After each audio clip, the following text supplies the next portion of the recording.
Écoutez, à un moment où on parle de liberté d'expression, d'action citoyenne, effectivement, dans le cadre des élections départementales qui arrivent de mars 2015, un duo a déclaré sa candidature le 9 décembre dernier, duo composé d'un maire et d'une chef d'entreprise sans étiquette, initiative citoyenne, volonté d'une nouvelle offre électorale dans une belle complémentarité de compétences.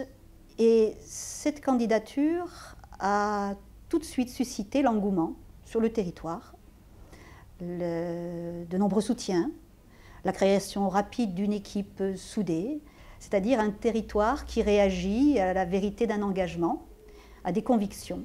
Le travail était bien avancé, et puis les appareils politiques en ont décidé autrement, cassant cette belle initiative, cette union du territoire, méconnaissant totalement le terrain, les attentes, les besoins des habitants. Pour la deuxième fois, les appareils n'ont pas souhaité que je reste dans le dispositif. Aujourd'hui, mon équipe et moi-même recevons énormément de soutien, d'encouragement à persévérer. Nous sommes dans une réflexion. Alors, c'est vrai que cette élection des départementales est une élection, la dernière élection de proximité avant 5 ans. Une élection qui concerne votre quotidien. On va certainement vous dire que le Conseil général, ça ne sert à rien, qu'il va disparaître dans les 3 ans. Pour ma part, je ne sais pas vous, mais je n'ai jamais pu constater encore à aujourd'hui qu'une structure, une institution, une collectivité est disparue. Chef d'entreprise impliqué au contact des petits artisans, des commerçants, de grands chefs d'entreprise. On est tous mobilisés pour essayer de travailler pour le territoire. Et on n'a pas le sentiment que le monde politique soit à l'écoute de nos besoins et des messages qu'on veut faire passer. C'est pour ça que je suis partie dans cette aventure-là et que j'y persiste.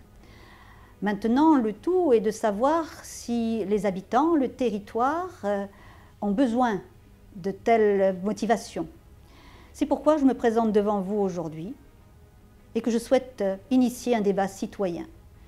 J'ai envie qu'on se pose les bonnes questions pour ce territoire, parce que nous étions sur un projet de territoire, nous étions dans la volonté de soutenir des projets structurants, avec budget ou sans budget, parce que ce n'est pas uniquement l'argent qui motive, je dirais, les initiatives. Donc il est largement temps que les bonnes questions soient posées. Il est largement temps que vous puissiez dire ce que vous attendez de vos représentants politiques, conseillers généraux en l'occurrence sur cette campagne du mois de mars, que vous disiez vos attentes, vos besoins. Qu'est-ce que ça représente la compétence pour vous? Parce que la compétence, ça veut dire beaucoup. Ça veut dire des dossiers, ça veut dire des résultats. Si vous êtes malade, que vous demandez un médecin et qu'on vous envoie un plombier, c'est vrai que c'est un médecin de la tuyauterie, mais je ne pense pas qu'il vous servira à grand-chose. À ce stade-là, comment faut-il réagir?